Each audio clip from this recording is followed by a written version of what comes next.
Autism குழந்தைங்கள நார்மலான குழந்தைங்கள பஸ்ஸில் எடுத்துகிட்டு போகிற மாதிரி ஆட்டிசம் குழந்தைங்கள பஸ்ஸில் எடுத்துகிட்டு போகிறது அவ்வளோ ஈஸி கிடையாதுங்க. பக்கத்தில் இருக்கிறவங்களோட ஹேண்ட்பேக்கை பிடிச்சி இழுக்கிறது, பக்கத்தில் இருக்கிறவங்களோட சாரியை பிடிச்சி இழுக்கிறது, அவங்களோட சுடிதாரை தொட்டு பார்க்குறது, சால்வையை பிடிச்சி இழுக்கிறது, முன்னாடி உட்காந்துருக்கிறவங்களோட சேரை உதைக்கிறது, எந்திரிச்சு நிற்கிறது, குதிக்கிறது, டான்ஸ் ஆடுறது,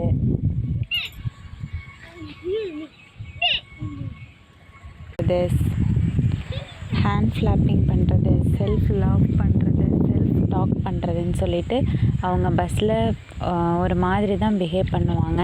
ஸோ மற்றவங்க எல்லாருமே பஸ்ஸில் இருக்கிற எல்லாருமே வந்து திரும்பி திரும்பி நம்மளையே பார்ப்பாங்க, ஒரு மாதிரி டிஃப்ரெண்ட்டாக பார்ப்பாங்க. நம்ம யாரும் இல்லாமல் முன்னாடி சீட்டில் போய் உட்கார வச்சாலும் அங்கே இருக்கிற பொருட்களை எல்லாம் எடுப்பாங்க. ஸோ கண்ட்ரோல் பண்ணி கூட்டிகிட்டு போகிறது கஷ்டந்தாங்க.